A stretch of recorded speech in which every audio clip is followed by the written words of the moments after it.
OECD 국가들 중 탑을 기록하고 있는 한국 간호사 이직률과 그에 따른 간호사 부족은 환자 안전과 생명을 위협하고 있으며 의료 선진국이란 타이틀에 맞지 않는 의료 시스템 부실의 한 단면을 보여주고 있다. 열악한 근무 환경과 노동 강도는 간호사들의 심신을 탈진케 하여 병원을 떠나게 한다. 다른 곳으로 이전하기보다 많은 퇴직자들은 다시 병원에 복귀하지 않아 전문 지식을 사장시키는 경우가 많다. 정식 간호사 RN 면허가 장롱 속으로 들어가 버리고 마는 것이다. 대학을 졸업하고 간호사 면허를 취득한 후 신입 간호사로 취업한 사람들 중 거의 50%가 직장을 떠난다고 한다. 힘든 신입 시절을 견딘 간호사들도 3년에서 10년 차에 80%가 이직을 고려한다고 하니 병원에서 40대, 50대 숙련 간호사 구경하기가 힘들다는 말이 그냥 나온 것이 아니라는 것을 알 수 있다. 일본은 신입 간호사 이직률이 10.7%다. 한국과 비교하면 걱정할 수준도 아니지만 상당히 심각한 문제로 받아들이고 있다. 간호사란 직업을 선택했을 때는 단순한 직업 선택이 아니다. 간호대학을 입학할 때부터 자아를 실현하는 행위다. 고통을 받는 환자를 연민과 동정심으로 돌본다는 사명감과 소명의식을 가지고 간호사가 된 것이다. 간호사 근무 환경. 심신을 지치게 하여 초기의 자아와 긍지, 소명감, 사명감마저 잃게 만드는 현재 한국 병원들의 간호사 근무 환경은 어느 간호사의 개인 블로그를 보면 여실히 알 수 있다. 데이 이브닝 나이트 모두 주어지는 휴식시간 30분조차 쉬지 못하고 일하는 경우가 더 많다고 했다. 뛰지 않고 걸어다니며 일하고 물 마시고 화장실 제때 가면서 일하는 게 소원이다 라고 썼을 정도다. 밥 먹는 것은 사치라고 했다. 식사조차도 제 시간에 제대로 할 수 없을 정도로 열악한 상황을 표현한 것이다. 그냥 근로자로서 기본적인 대우조차도 받지 못함을 알 수 있다. 다른 간호사의 블로그에서는 본인의 패드 교체할 시간이 없기 때문에 출근할 때 큰 것으로 하고 근무한다고 했다.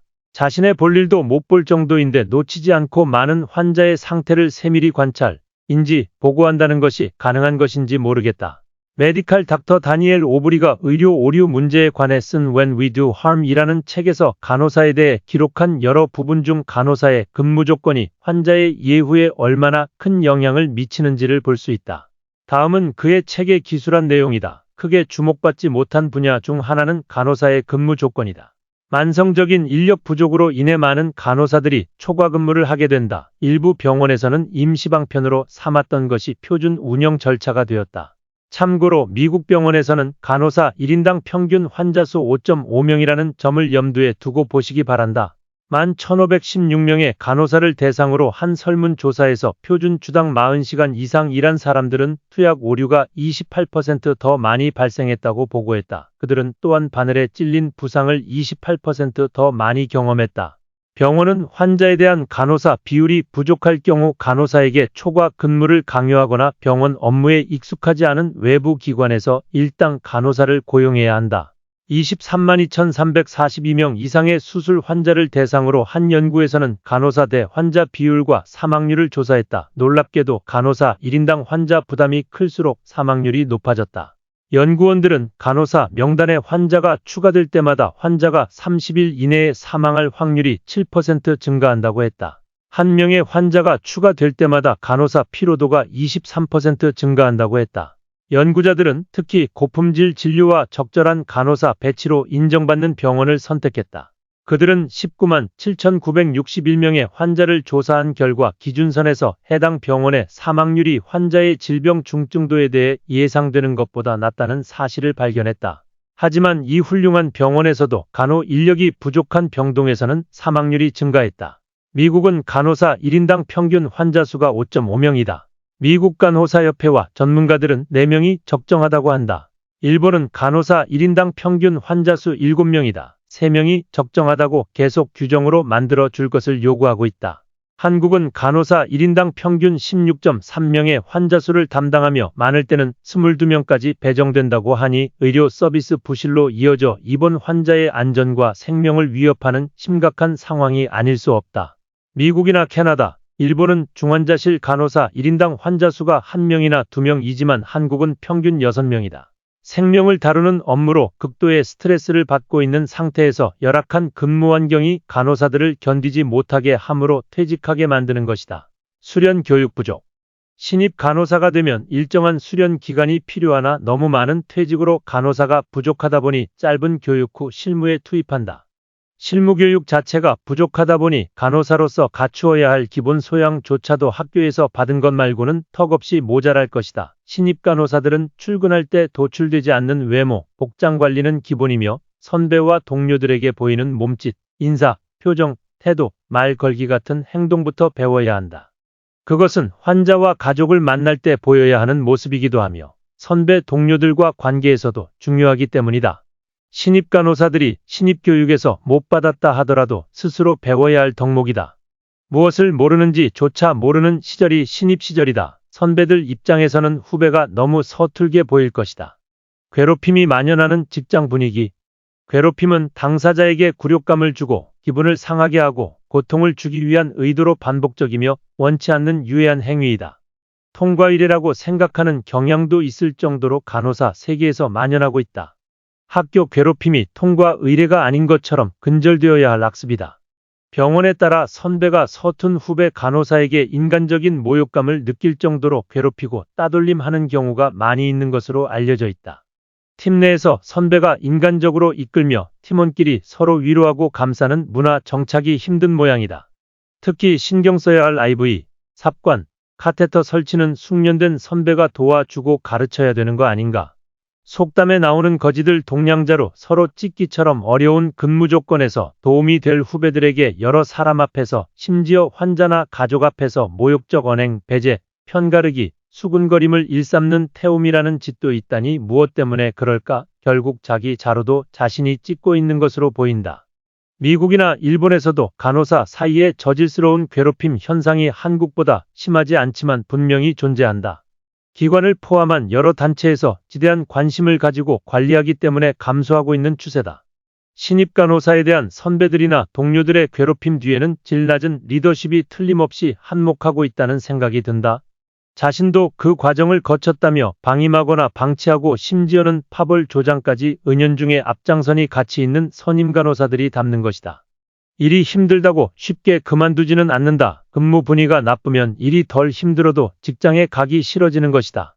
괴롭힘은 간호사 간의 문제만이 아니다. 간호사 70% 이상이 환자나 보호자로부터 폭언이나 폭력을 경험했다고 한다. 더 기가 막히는 것은 보호하고 지켜줘야 할 의사들로부터도 폭언과 폭행을 당했다는 간호사가 44%나 된다니 힘든 직업이라는 것이 뼈저리게 느껴진다. 간호사는 의사의 눈이다. 일반 병동에 입원하고 있는 환자들은 일반적으로 하루에 한 번이나 두 번 정도 회진 때 2분, 길게는 3, 4분의 짧은 시간 동안 의사를 대면한다. 그에 비해 많은 시간을 간호사와 상대하게 된다. 의사는 병상의 환자를 관찰하고 있는 간호사를 통하여 상태를 파악하는 경우도 많다. 간호사 1인당 담당 환자 수가 많으면 혈압, 맥박 체온 등 기본 검사와 약, 주사, 거짓 처리 등 처치에도 시간이 부족하므로 제대로 상세하게 환자 상태를 관찰할 수 없다. 결국 환자들과 간병 가족들이 피해를 볼 수밖에 없다. 열악한 근무 환경에 견디지 못하여 퇴직하는 간호사들로 인해 병원 현장에서 벌어지고 있는 악순환은 국민 전체에 피해를 주는 의료 서비스 문제이나 큰 관심을 끌지 못하는 것 같다. 급료 문제. 급료를 보면 한국의 간호사는 초급은 200만 원이 조금 넘으며 몇 년의 근무 경력에 따라 평균 월 300만 원대 정도 받는 것으로 알려져 있다. 병원에 따라 차이가 있지만 근무 환경과 노동 강도에 비해 적은 편이다. 의사와 임금 격차가 5.9배라 한다. OECD 국가들은 평균 2.5배 정도니 많은 격차가 아닐 수 없다. 매년 임금 인상률도 차이가 있으므로 격차는 시간이 흘러가면서 더 벌어지게 되어 있다. 일본의 경우는 간호사가 월 380만 원 정도다. 후생성표에 따르면 의사와 2.25배 차이를 보인다. 간호사는 약사 다음으로 급료가 높음을 알 수 있다. 일본은 간호사 근무 환경이 괜찮고 급료가 낮은 편이 아니며 대중의 인식도 좋기 때문에 유명 간호대학을 진학하는 학생들 중에는 의대에 진학할 성적이 되는 지원자가 많다고 한다. 미국은 평균 연봉 7만 불, 한국 월로 환산하면 765만 원 정도이나 전문 간호사 NP, Nurse Practitioner가 되면 연봉 10만 불 이상을 받는다. 미디어와 가부장적 질서 속의 간호사. 대중문화에서 간호사는 의사와 환자 도우미 일이나 하는 대상으로 화면을 꾸미는 경우가 다반사다. 응급실에서 벌어지고 있는 코드 블루인 심장이 멎은 환자에게 의사와 협력하여 CPR 심폐소생술을 실시하고 긴급 대응으로 환자의 생명을 구하는 경우가 많지만 미디어에서는 마치 의사들만 하는 것으로 비춰지고 간호사는 보조 역할만 한다고 믿게 만든다. 의료 TV 프로그램에서는 의사가 환자의 침대 옆에 머물고 있는 동안 간호사가 도우미로 뛰어다니는 모습을 보여주는 경향도 있다. 그러나 그것은 사실과 차이가 있다. 의사의 지시를 받으면서도 긴밀히 협력하여 같이 환자를 돌본다. 이러한 대중문화의 오류에 대해 한 간호사는 우리는 침대 정리, 음료 제공, 똥 닦기, 약 전달 보조원이 아니다. 우리는 환자 생명을 살리는 일부터 병원에서 죽은 시신 처리와 그들의 가족을 보듬는 일까지 훨씬 더 하는 일이 많다라고 했다. 미디어에서 긴급을 다투는 의료 현장의 의사 모습만 주로 보여주기 때문에 간호사에 대한 인식이 사회적으로 잘못되고 있다는 점을 절대 부인할 수 없다. 어쩌다가 고생하는 간호사들 모습을 뉴스에서 비춰주지만 꾸준히 근본적인 문제를 제기하기보다는 단발로 그치는 경우가 많다. 간호사는 의사가 지시한 약을 처방하지만 의사가 용량을 초과하거나 잘못 지시를 내릴 경우 걸러내는 스크린 역할도 한다. 잘못되었다는 사실에 피드백이 필요한 것이다. 가부장적 문화가 팽배할 경우 간호사는 의사에게 제대로 피드백하기가 힘들어진다. 미국 병원에서도 의사와 간호사 간 가부장적 폐습 때문에 의사 지시가 잘못되었을 때 간호사의 스크린 역할이 무시되어 환자의 안전의 위험을 야기한 경우가 많다. 수많은 사례 중 한 것만 언급한다면 심장수술실 간호사가 환자 심장수술 시 거즈 한 개가 없어졌다며 수술의사에게 엑스레이를 찍어서 확인해야 한다고 당당히 이야기했을 때 의사는 간호사를 강박증이 있는 사람으로 몰았다. 그러나 환자 몸 안에서 거즈가 발견되었다. 해당 의사가 간호사에게 사과했다는 말은 없다. 의사를 비난하려고 올리는 내용이 아니다. 오해 없기 바란다. 가부장적 권위주의가 의료 현장에서 그런 실수를 스크린하려고 노력하는 간호사에게 장벽으로 나타나고 있는 현실이 얼마나 환자의 안전을 위협하는지를 설명하기 위해서다.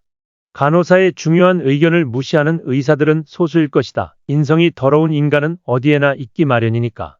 가부장적 상황이라도 용기 있는 간호사의 말 한마디가 환자를 살릴 수 있음을 보여주는 사례다. 마치 주인과 시녀로 대우받는 경우처럼 되어 있던 악습이 많이 개선되긴 했지만 아직도 담이 높은 건 사실이다. 간호사가 용량이 잘못되었다고 수차례 확인 요청을 하였으나 무시하고 계속 처방 약 용량이 옳다며 과다 투여케하여 의료사고가 발생한 경우도 있다. 문제가 발생한 다음 지시를 내린 의사는 빠지고 간호사에게만 책임을 물었다. 실제 미국에서는 처방약 때문에 의료사고가 발생하자 컴퓨터에서 처방 내역을 지우고 간호사에게 책임이 있는 것처럼 병원에서 해고하였다가 해고된 간호사가 소송을 걸어 재조사를 요청하자 해고를 취소한 경우도 있다. 거짓말을 한 의사는 별탈 없이 병원에서 근무하고 있다고 미국 간호협회에서는 개탄했다. 장래성. 한국에서는 간호사가 장래 꿈과 희망을 가질 수 없는 제도적 한계를 가지고 있다. 경력과 교육을 통해 전문 지식을 쌓아도 전문 의료인으로 상승할 수 없게 되어 있다. 전문간호사란 제도가 있긴 하지만 전문이란 말이 얼마나 엉터리인지 전문간호사 자격인정 등에 관한 규칙을 읽어보면 알 수 있다. 여러 분야의 전문간호사 종류가 나열되어 있으나 모든 분야에서 전문간호사 업무 수행은 의사, 치과의사 또는 한의사의 지도하에 해야 하는 것으로 되어 있다. 전문간호사라고 자격을 부여해 놓고 의사의 지도하에 수행하는 것으로 되어 있는 것이 어떻게 전문이라는 단어를 붙일 수 있는지 모르겠다. 전문가란 스페셜리스트를 말하는 것이다. 간호사 가운데 일정한 기간 이상 실무 경험과 간호 분야 석사, 박사학위를 취득하여 전문적인 지식을 보유해야만 전문간호사 자격을 받을 수 있다. 그런 전문간호사들이 의사의 지도 아래 업무를 수행해야 된다고 한다. 어떤 지도를 받아야 하는지 알 수 없다. 전문가로서 대우를 받는 것이 아니므로 자긍심을 주지도 못할 뿐만 아니라 전문간호사가 되는 것은 간호사들의 꿈도 될 수 없는 것이다. 그저 전문이라는 단어만 더 붙은 간호사. 미국이나 영국, 캐나다에서는 전문간호사 FNP Family Nurse Practitioner, 가정전문간호사가 되면 프로페셔널 간호사로 개업하여 환자를 직접 상대하고 의사를 포함한 누구의 지시 없이 본인의 책임 아래 직접 진단, 처치, 약 처방을 할 수 있으며 필요하면 다른 전문 의료진에 의뢰시킬 수도 있고 병원 입원도 결정할 수 있는 권한을 가지고 있다. 의사가 하는 일을 대신 수행하기 때문에 농어촌 의사 부족 문제를 포함하여 소아과 진료 불편 문제도 해결할 수 있다. FNP가 되면 연봉 12만 달러 이상을 벌 수 있다. 수많은 환자들을 상대한 전문 간호사들이 인정받다 보니 숙련된 그들에게 의사들이 물어보거나 의견을 구하는 경우도 많다고 한다. 마취 전문 간호사는 마취 전문 의사 역할을 대신 할 수 있으며 마취 전문 의사가 없을 경우 대신 수술차며 국내에서는 거의 마취 전문 간호사가 수술차며 연봉 16만 달러 이상을 받고 있다. 정식 간호사가 일정한 기간 이상의 중환자실 근무 경력을 쌓은 후 해당 분야 교육과정을 마치고 면허 시험을 통과하면 된다. NICU 신생아 집중치료실 전문 간호사, 심장 전문 간호사 등 여러 전문 분야가 있기 때문에 간호사들이 본인의 의지에 따라 경력을 살리면서 전문 의료인이 되는 꿈을 이루어 미래를 개척할 수 있게 되어 있다. 결론. 미국 연구 사례로 보면 간호사 1인당 5.5명에서 환자 1명 늘어날 때마다 사망률이 늘어난다고 하니 간호사 1인당 평균 환자 수 16.5명 이상이 배당되어 있는 한국 내 병원에서는 그로 인한 사망률을 가늠조차 하기 힘든 상황이다. 병원에 입원한 수많은 환자들 중 간호사 부족으로 일찍 생을 마감한 케이스들이 많이 있을 수 있겠다는 추측이 가능하다. 정책 위반자들은 간호사를 의료인으로 보기보다는 의사 도우미로 보고 있는지 전문 간호사에 대한 규칙을 읽으면서 실망감을 감출 수 없었다. 미국에서 일반인을 대상으로 조사한 결과 의료인 중 가장 신뢰가 가는 사람들은 의사가 아니라 간호사들이란 사실을 대중들은 알았으면 좋겠다. 알렉산드라 로빈슨이 쓴 The Nurses에서 간호사가 하는 일들을 올리면서 마무리하겠다. 그들은 파수꾼으로서 경계를 늦추지 않고 활력 징후를 꼼꼼하게 모니터링하고 환자의 개별 경향과 패턴을 해독하며 약물과 복용량을 공들여 다시 확인한다. 그들은 편차를 조사하고 질문하고 주의 깊게 듣고 단서를 찾는 형사들이다. 그들은 발병의 첫 징후가 나타나면 감염과 싸우고 질병을 억제하도록 부름받은 전사들이다. 그들은 문지기로서 환자가 시술 중 휴식이 필요할 때, 낮잠을 자야 할 때, 상황을 소화할 시간이 필요할 때 보호해주는 역할을 한다. 그들은 사회학, 심리학, 생리학, 해부학, 양리학, 화학, 미생물학을 끊임없이 배우고 다루는 과학자들이다. 그들은 몇 분 동안 통증 완화를 위해 시술을 지지하거나 반대하는 의사이자 옹호자들이다. 그들은 교사로서 사람들에게 환자 상태에 대해 교육하고 환자 자신과 가족에게 가정 건강관리 방법, 기관절개술 흡입 방법, 기도 변경 방법, 약물 주사 방법, 신생아 모유 수유 방법을 시연한다. 그들은 튜브나 바늘을 삽입하거나 제거하기 위해 환자를 붙잡고 수술 후 사람들을 침대에서 일어나게 하고 CPR을 수행할 때 땀을 흘리고 들어올리고 움직이고 밀고 강요하고 돌리는 역할을 한다. 그들은 친구, 보호자, 전달자, 위안자, 양육자이다. 두려움을 완화하고 위안을 주고 부모가 곁에 없는 아기를 안고 모든 희망이 사라졌다고 느끼는 사랑하는 사람들을 위로한다. 그들은 멀티태스커다. 이러한 모든 역할을 동시에 지원하고 조정하고 담당한다. 그리고 그들은 환자가 한 방에서 존엄하게 죽을 수 있도록 돕고 속까지 흔들려도 평정심을 유지한다. 이런 역할을 하는 간호사들을 우리 모두가 보호해야 할 의무를 느끼지 않는가? 당국자들은 간호사 부족 문제의 심각성을 알고 간호사 배출을 늘리겠다고 한다.